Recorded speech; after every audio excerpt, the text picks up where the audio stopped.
Hi, my name's Ron Algeo, and I am a 1987 graduate of Malvern Prep. I'm a parent. I have a son here who's a junior, and I've taught here now for 12 years. Malvern means an awful lot to me and my family, and it's a great place to work every single day and work with the families who are here. Malvern has a great mission statement, and it's something that's very committed to it, and it's something that has brought me back specifically. I've had the opportunity to teach at another all-boys school, and it was a wonderful experience for me, but it's so happy really to be back at Malvern and working here with this wonderful group of people. What I'd like to be able to talk to you about is the programs that we offer at Malvern Prep as it pertains to curriculum. I would not mind at all talking about some of the courses that we offer and the course descriptions, some of the requirements that we have, but those are kind of facts that you can look up online. And we have a curriculum guide that's available for you, and you can look up those facts at any time. The real reason I want to talk to you about is tying the curriculum to really our mission and what we stand for. How do those things work together? So I want to share with you two stories, how we integrate really our mission into the curriculum. How do we make our curriculum 21st century, as so many people like to talk about.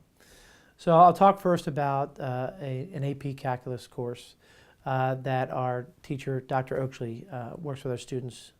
And he's a renowned AP teacher. He works with teachers all over the country. He teaches AP teachers how to teach the AP courses. He teaches people how to grade the AP tests. So he's nationally known in the AP circles with the College Board. Anyway, with his class, he was going over what you would normally go over in AP calculus courses, talking about graphing and taking equations and matching them up with, so to speak, real-life situations. And he did some of those scenarios with his students.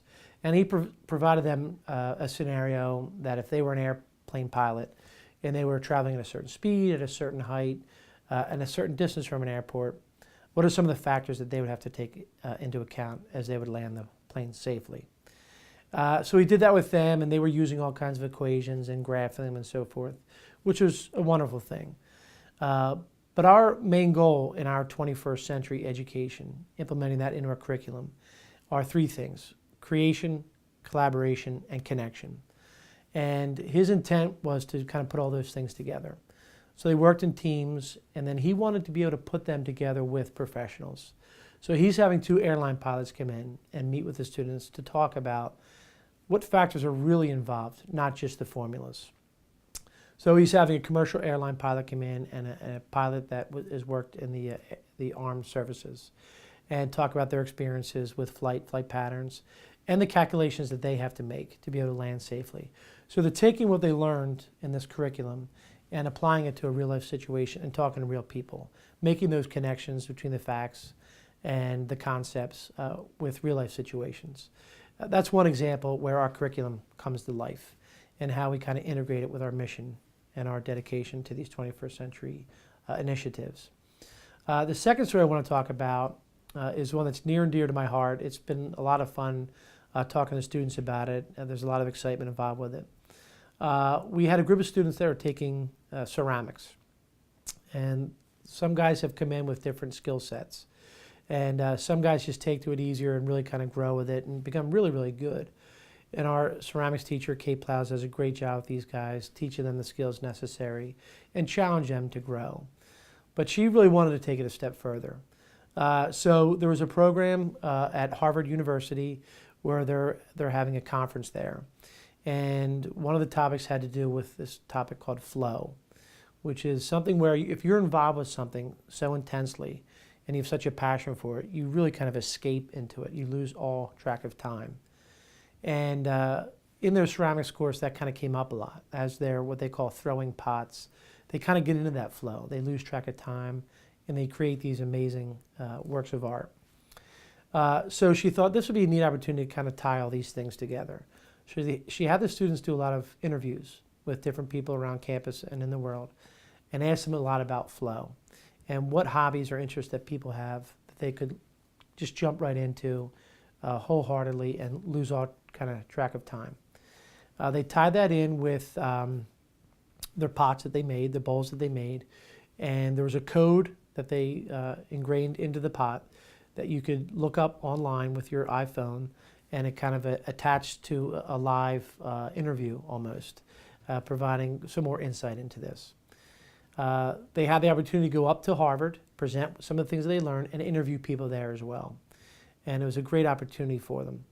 One of the neat things that I found, thing I want to tie into this, was we had Sir Ken Robinson, who is the #1 viewed TED Talk in the world. And he talks a lot about education as being organic as opposed to mechanic.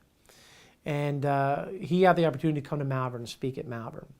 And one of the students that was involved in this ceramics project asked if he could interview Sir Ken Robinson, who is a renowned speaker on education. And he did the interview like he did with everyone else. And Sir Ken Robinson was really, really intrigued by this, and was really impressed with how our students were kind of applying some of the things that they learned in ceramics to something much larger than themselves. And so anyway, one of the questions that this young man asked him was, well, what is your flow? What do you get involved with where you could do it for hours and completely lose track of time? You're so immersed in it. He actually said public speaking, which is kind of funny because he's really very, very good at it. So the students, instead of having the opportunity to just learn a little bit about ceramics, some of the techniques involved and what they could create, really got fully immersed in what they were doing. And the curriculum became alive, and they had the opportunity to really share some of their experiences with other people, learn from other people through this course. And I think neither one of these things you could look into the curriculum guide and see right away. And that's one of the things I want to share with you, that there's so many stories like this where our curriculum comes to life, and it ties together what we stand for as a school and what we stand for in terms of providing 21st century skills for our students and to make this curriculum come alive. I could talk to you about a whole lot of other things, and I'd love to be able to do that. This is a wonderful place. So if you have any questions that you maybe have thought about later on, or something that I mentioned that sparked some interest, please feel free to call me or email me, and I'll be glad to answer any question that you have. Thank you.